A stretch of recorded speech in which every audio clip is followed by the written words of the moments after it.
Powered by the Montana Television Network. This is the 5:30 News on KPAX, Montana's news leader. Good evening, I'm Jill Valley. And I'm Dennis Bragg. A jury returns a verdict after just 2 days in a trial convicting a man of pushing another man to his death in the Flathead River. Cecil Thomas Rice was charged with deliberate homicide in the death of Anthony Walters. Prosecutors say Rice pushed Walters off the old steel bridge near Evergreen back in April. At the time, investigators said the water temperature was 41 degrees and the current was fast. Walters' body was found by boaters about 1.5 miles offshore from the mouth of the Flathead River. The jury heard closing arguments today after a quick trial that started yesterday before returning with a verdict around 4 o'clock this afternoon. Rice's punishment will be determined at his sentencing hearing, which has not yet been set.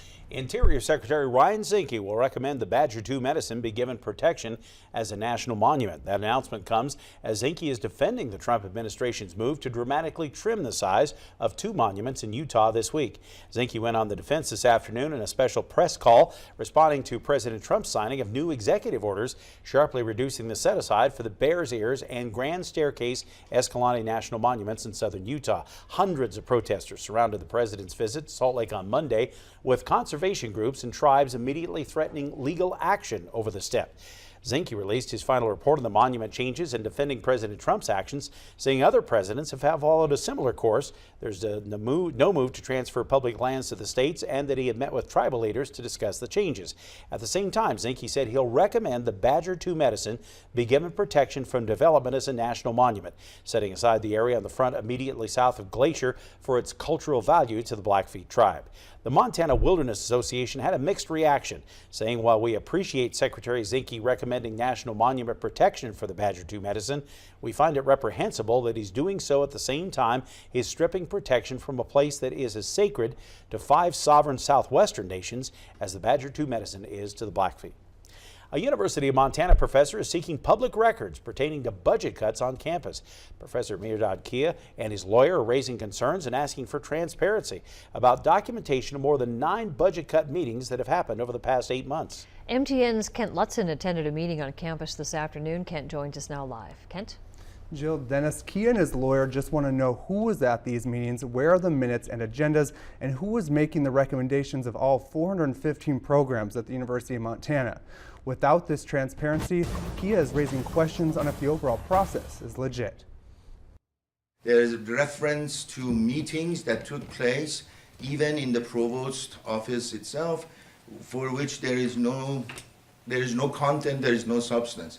We want to know what happened in these meetings. We want to know what transpired, what was discussed, who voted. Kia is referring to meetings that he says should have been made public and not held behind closed doors.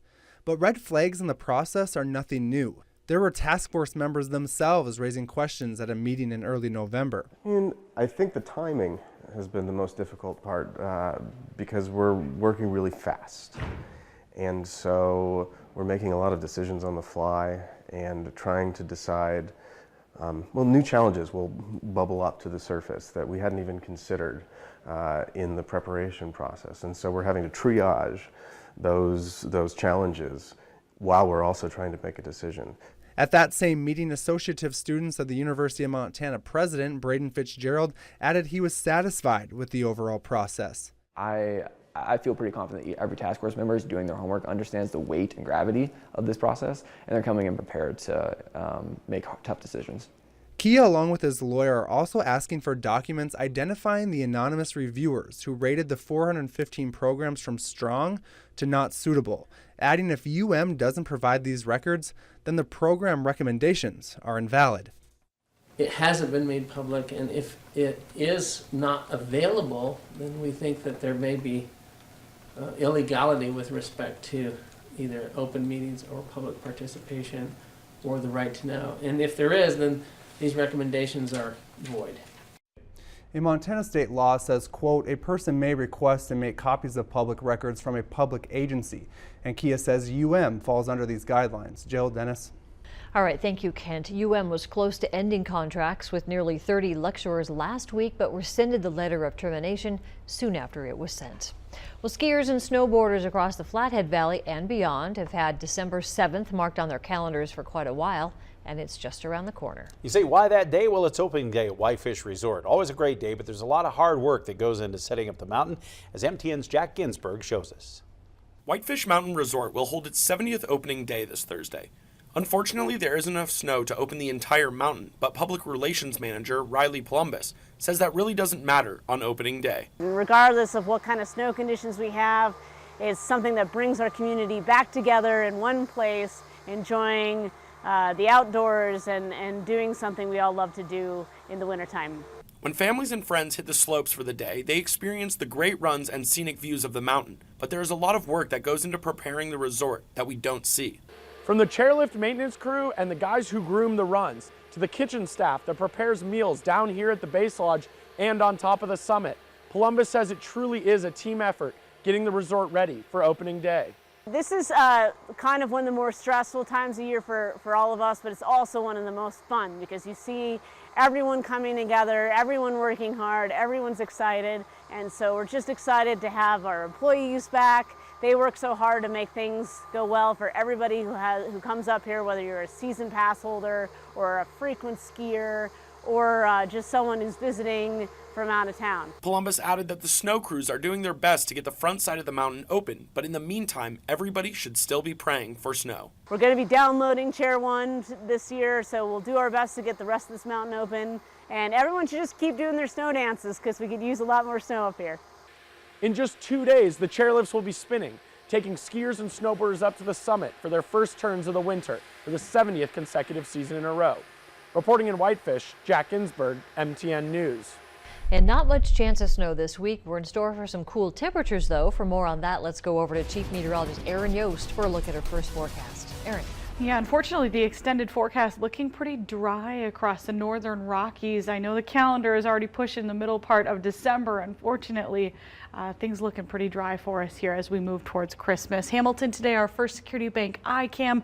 A little bit of sunshine out there. I'm hoping to see a lot more of that tomorrow as our current ridge of high pressure starts to build on, and we are starting to see those clouds breaking up just a bit. However, where you're seeing a lack of cloud cover, temperatures are already plummeting. We already have low teens in southwest Montana being reported. We've got inversions, fog, a stagnant pattern ahead. All those details coming up. All right, Erin, thank you. Of course, the holiday is a time to celebrate with family and friends, but also it's hard for some who've lost loved ones over the past year. The Tree of Life ceremony took place tonight during the darkest time of the year to bring a light to those who need it most. The holidays can be stressful, even distressing for folks who are going through grief and having to deal with a lot of that comes at them through just the cultural stuff that the holidays bring. Sometimes it's nice to have something that is doesn't speak in that same language of holidays and Christmas carols, but is a way to talk about light in the darkness. That event, of course, held at Rose Park, and the event at Hamilton Marcus Daly Hospital also coming up in a couple of nights. It's nice to commemorate not only the ones we've lost, but those feelings of loss that so many people feel this time. Good time for reflection. Still ahead, Erin says we'll see more low temperatures and some fog in the week. Her chilly forecast is next. Plus, California once again on fire. Several massive blazes torching tens of thousands of acres and hundreds of homes. We'll have an update still ahead here on KPAX.